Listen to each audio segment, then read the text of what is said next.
Hi అండి. చాలామంది నాకు కమెంట్ చేస్తున్నారు, మేడం డిస్టెన్స్ ఎడ్యుకేషన్లో డిగ్రీ కంప్లీట్ చేస్తే మేము బీఎడ్ చేయొచ్చా, లేకపోతే గవర్నమెంట్ జాబ్కి మేము ఎలిజిబుల్ అవునా కాదా అని అడుగుతూ ఉన్నారు.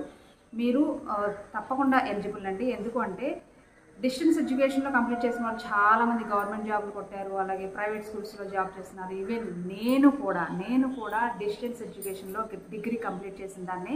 ఈ అపోహ ఎందుకు వచ్చింది అంటే ప్రైవేట్ స్కూల్స్లో ఎక్కడ మీరు కంప్లీట్ చేస్తారు ఎడ్యుకేషన్ అని అడిగినప్పుడు డిస్టెన్స్లో అండి నేను ఇంట్లో కూర్చొని రాశానండి అని చెప్తుంటారు. మీరు అలా చెప్పినప్పుడు ఏమవుతుందంటే వీళ్ళకి ఏమీ నాలెడ్జ్ లేదు కదా, స్పోకెన్ స్కిల్స్ లేవు కదా అని ఆ పాయింట్ మీద మిమ్మల్ని రిజెక్ట్ చేస్తే చేయొచ్చు. కానీ మీకు మంచి స్పోకెన్ స్కిల్స్ ఉన్నప్పుడు డిస్టెన్స్లో గ్రాడ్యుయేషన్ కంప్లీట్ చేసినా, రెగ్యులర్గా కాలేజ్కి వెళ్ళి కంప్లీట్ చేసినా ఒకటే.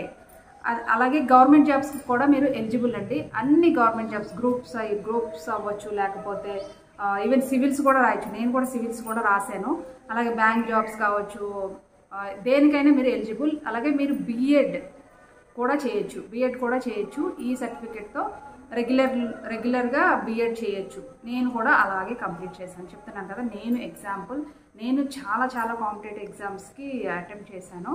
కాబట్టి మీరు నిస్సంకోచంగా డిస్టెన్స్ ఎడ్యుకేషన్లో డిగ్రీ చేసినా సరే మీరు దేనికి వెనకాడొద్దండి. చక్కగా స్పోకెన్ స్కిల్స్ పెంచుకోండి. ఇంట్లో ఉండే మీరు నేర్చుకోండి. ఎందుకంటే మొబైల్ ఫోన్లో మనకి ఎన్ని యాప్స్ ఉన్నాయి, ఎన్ని ఫెసిలిటీస్ ఉన్నాయి, ఎంతమంది ట్యూటర్స్ యూట్యూబ్లో చెప్తూ ఉన్నారు. అవి చూసి రాసుకొని మాట్లాడి మీ అంతటి మీరే మీ స్కిల్స్ని పెంచుకొని ఏదైనా ప్రైవేట్ స్కూల్కి వెళ్ళి జాయిన్ అవ్వండి. తప్పకుండా వాళ్ళు ఇస్తారు. మీకు మంచి కమ్యూనికేషన్ స్కిల్స్ ఉన్నప్పుడు వాళ్ళు ఎందుకు రిజెక్ట్ చేస్తారు చెప్పండి? ఆ లోపం మనలోనే ఉందని మీరు గ్రహించి ఎక్కడైతే మీరు రిజెక్ట్ అవుతున్నారో ఆ ఏరియాలో ఆ పాయింట్ పట్టుకొని దానిని బాగా స్ట్రెంథెన్ చేసుకోవడానికి ట్రై చేసి మీరు వెళ్ళండి. All the best.